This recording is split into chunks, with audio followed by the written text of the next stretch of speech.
আসসালামু আলাইকুম, জাহান কিচেন থেকে স্বাগতম। নতুন আরেকটা রেসিপি নিয়ে চলে আসলাম। খুব সিম্পল এবং ইজি একটা রেসিপি নিয়ে চলে এসেছি। আজকে রান্না করব সেচি শাকের ডাঁটা। তো ডাঁটাটা আমি এখানে সুন্দর করে পরিষ্কার করে নিয়েছি। এই তো সেচি শাক, এটা দেখিয়ে দিলাম। এটাকে আমাদের এখানে সেচি শাক বলে। তো এইটার পাতাটা আজকে নিচ্ছি না, আজকে শুধু ডাঁটাটা রান্না করব। তো পাতাটা খেতে যতটা মজা, ডাঁটাটাও কিন্তু খেতে অসাধারণ লাগে। তো আমি এটা সুন্দর করে কেটে পরিষ্কার করে নিয়েছি।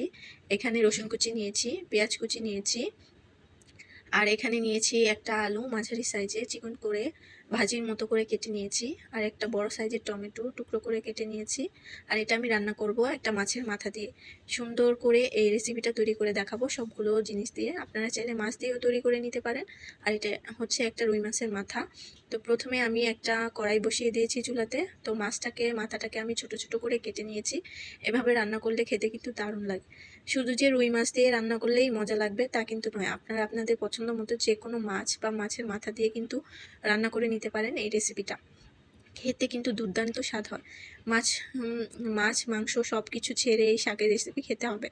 তো আমি কিছু মশলা দিয়ে দিচ্ছি। মাছের মাথাতে দিয়ে দিলাম পরিমাণ মতো লবণ, সামান্য মরিচের গুঁড়ো, দিয়ে দেবো সামান্য হলুদের গুঁড়ো। এই মশলাগুলো দিয়ে মাছটা এখন মেখে নেব। আপনারা চাইলে মাছটা না ভেজে কষিয়েও রান্না করতে পারেন, সেক্ষেত্রে খেতে কিন্তু আরও স্বাদ হবে। তো অবশ্যই কষানোর পর উঠিয়ে নেবেন, তাহলে কাটা কাটা হবে না। এখন তেলটা গরম হয়ে গেছে, মাছটা আমি একটু ভেজে নেব। একদম কড়া করে ভাজবো না, জাস্ট একটু ভেজে নেব, কারণ আমি মাছটা ভেঙে রান্না করব না, তাই আর কি ভেজে নিচ্ছিলাম। কারণ যদি মাছটা ভেঙে যায় তাহলে খেতে সমস্যা হয় আমার হাবির। তো তার জন্য আমি একটু মাছটা না ভেঙে রান্না করার চেষ্টা করব, তাই এখন এটাকে একটু ভেজে নিচ্ছি। এক পিঠ হয়ে গেছে, তো উল্টে পাল্টে নিব এখন। এই রেসিপিটা কিন্তু যখন রান্না করবেন দেখবেন নিমিষেই এক প্লেট ভাত আপনি পেট ভরে খেয়ে নিতে পারবেন, তাও তৃপ্তি সহকারে। অবশ্যই একবার ট্রাই করবেন, আমি যেভাবে রান্না করছি একবার ট্রাই করে খেয়ে দেখবেন, বারবার এইভাবেই রান্না করে খেতে চাইবেন। তো মাছটা এক পিঠ হয়ে গেছে, আমি ভেজে নিয়েছি, এখন মাছটা উঠিয়ে নেব। এই পর্যায়ে বলে নিচ্ছি, যারা এই পর্যন্ত দেখতে দেখতে চলে এসেছো, একটা লাইক একটা কমেন্ট করতে ভুলে গেছো, তারা অবশ্যই একটা লাইক করে দিবে আর অবশ্যই একটা কমেন্ট করে দিবে। আর নতুন যারা দেখছো, চ্যানেলের সাথে যুক্ত হয়েছো, তারা অবশ্যই নোটিফিকেশন অলে রেখে দেবে, তাহলে নতুন রেসিপি পেতে তোমাদের খুব সহজ হবে। তো কথা বলতে বলতে এই পর্যায়ে আমি কিন্তু মাছটা উঠিয়ে নিয়েছি। মাথাটা আমি আরেকটু ভেজে নেব, তাই একটু দেরি করে উঠিয়ে নিচ্ছি। তো এই পর্যায়ে দেখা যাচ্ছে কি, মাছটা উঠিয়ে নেওয়ার পরে আমি কিন্তু এই তেলটাই ইউজ করব রান্নার জন্য, কারণ এতে খেতে কিন্তু স্বাদটা দ্বিগুণ হয়। তো এই মাছটা উঠিয়ে নেওয়ার পর রসুন যে কুচিটা রেখেছিলাম সেটা অ্যাড করে দিয়েছি। রসুন কুচিটা ভাজা হয়ে গিয়েছে, এখন যে পেঁয়াজ কুচিটা নিয়েছিলাম সেটা অ্যাড করেছি। এখন রসুন পেঁয়াজ ভালো করে মিশিয়ে নেব আর খানিকটা সময় ভেজে নেব।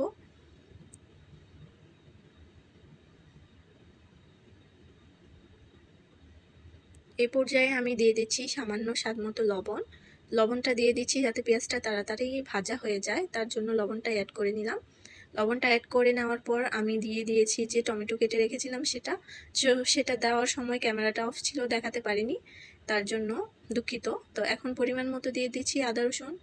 তো আদা রসুনটা দিয়ে দেওয়ার পর আমি খানিকটা সময় ভেজে নেব, কারণ এখনকার যে টমেটো সেটা সচরাচর সিদ্ধ হতে চায় না, তাই একটু সময় নিয়েই কিন্তু এটাকে গলিয়ে নিতে হবে। তাই আমি একটু সময় নিয়ে ভেজে নিয়েছি। ভেজে নেওয়ার পর এখানে হাফ কাপের মতো উষ্ণ গরম পানি আমি অ্যাড করেছি, যাতে করে টমেটোটা সুন্দর করে গলে যায় এবং মশলাটাও খুব সুন্দর করে কষানো হয়ে যায়। তো এই পর্যায়ে আমি আরও বেসিক কিছু মশলা অ্যাড করব। দিয়ে দিচ্ছি 1 চা চামচের মতো ধনিয়ার গুঁড়ো, 1 চা চামচের মতো মরিচ গুঁড়ো, 1 চা চামচ হলুদ গুঁড়ো। তো আর দিয়ে দিচ্ছি হাফ চা চামচের মতো ভাজা জিরের গুঁড়ো। তো এই মশলাগুলো দিয়ে আমি সুন্দর করে কষিয়ে নেব। আর অবশ্যই মশলাটা খুব সুন্দর করে কষে নিতে হবে। মশলা কষানোর উপর কিন্তু ডিপেন্ড করে রান্নাটা কতটা মজা হবে। তো অবশ্যই এইভাবে কষিয়ে নেবেন। আর দিয়ে দিচ্ছি আরও হাফ কাপ পানি, মশলাটা যাতে খুব সুন্দর করে কষানো হয়ে যায় তার জন্য। আর টমেটোটা তো গলাবো বলছিলাম। তো দেখুন আমি খানিকটা সময় কিন্তু মশলাটা কষিয়ে নিয়েছি, কালারটা অনেকটা চেঞ্জ হয়ে গেছে। তারপর কিছুটা সময় ঢেকে দিয়েছিলাম যাতে টমেটোটা সুন্দর করে গলে যায়। দেখুন কালারটা কিন্তু অনেকটাই চেঞ্জ হয়েছে মশলার, আর টমেটো পেঁয়াজ খুব সুন্দর করে গলে গিয়েছে। আর অনেকটা তেল ছেড়েছে মশলার থেকে, তাহলে বুঝতে হবে মশলাটা খুব সুন্দর করে কষানো হয়ে গেছে। তো এই পর্যায়ে দিয়ে দিচ্ছি ভেজে রাখা যে মাছের মাথাটা, সেটা অ্যাড করে দিলাম। এখন একটু সাবধানে নেড়ে চেড়ে দিতে হবে। আমি যেহেতু মাছটা ভাঙবো না বলেছি, তাই আর কি একটু সাবধানে নেড়ে চেড়ে দিচ্ছি। আর দেখা যাচ্ছে এই পর্যায়ে মাছটা অ্যাড করার কারণে মাছটা একটু কষবে, আর এর ভিতরের যে মশলাটা ঢুকবে, আর খেতেও কিন্তু ভালো লাগবে। মাছটা দিয়ে দেওয়ার পর আমি কিন্তু খানিকটা সময় এভাবে কষে নিয়েছি, চুলার আঁচটা মিডিয়াম টু লোয়ে রেখে। এখন অপর পিঠ উল্টে দিয়ে কিছুটা সময় আবার কষিয়ে নিয়েছি। এই পর্যায়ে যে কুচি করে রাখা আলুটা ছিল সেটা অ্যাড করে দিচ্ছি।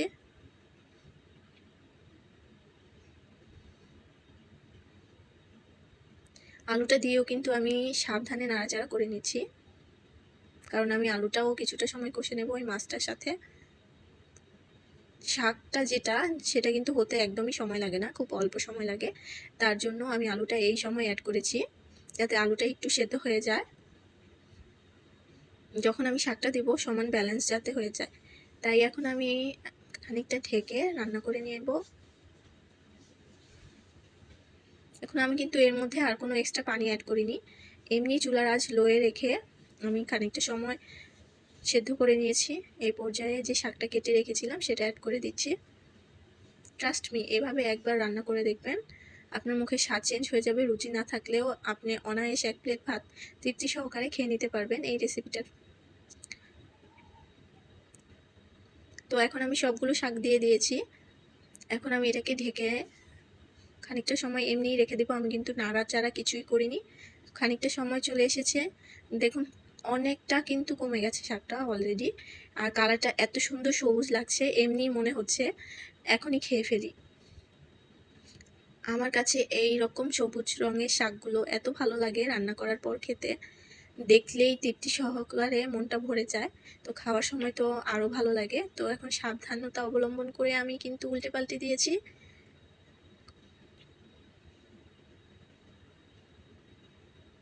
এইভাবেই খানিকটা সময় কষে নিয়েছি। এখন অ্যাড করে দিচ্ছি 1 কাপের মতো পানি।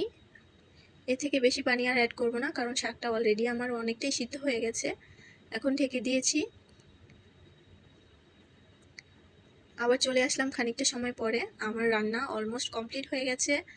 তো দেখেই নিতে পারছেন খুব সুন্দর করে কষে গেছে, সবগুলো গলে গেছে। তো এইভাবে অবশ্যই একবার শাকটা রান্না করে খেয়ে নিতে পারেন।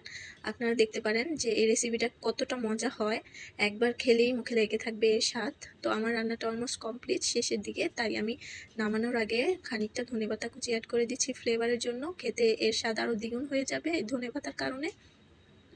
তো সবাইকে অসংখ্য ধন্যবাদ এতটা সময় ধরে আমার রেসিপিটা উপভোগ করার জন্য। আর আপনারা যে সুন্দর সুন্দর কমেন্টগুলো করেন, সেই কমেন্টগুলোর জন্য আমার অনেক উৎসাহ পাই নতুন কোনো রেসিপি তৈরি করার জন্য। তো এই রেসিপিটা অবশ্যই একবার ট্রাই করবেন বাসায়, আর কমেন্টে জানাবেন কার কাছে কেমন লাগলো। Hair is my final look. কেমন লাগলো আমার এই রেসিপিটা, শাক ভাজিটা। তো সবাই কমেন্ট করে জানাবেন। নতুন যারা দেখছেন তারাও, তাদেরকেও বলছি। আর পুরাতন বন্ধুদের তো অসংখ্য ধন্যবাদ, যারা এই পর্যন্ত আমার মানে ভিডিওগুলো নিয়মিত দেখছেন, কমেন্ট করছেন, সুন্দর সুন্দর কমেন্ট করছেন, উৎসাহ দিচ্ছেন। তো আজকের মতো এখানেই বিদায় নিচ্ছি, আবার চলে আসবো নতুন রেসিপি নিয়ে। সবাই ভালো থাকবেন। আল্লাহ হাফিজ।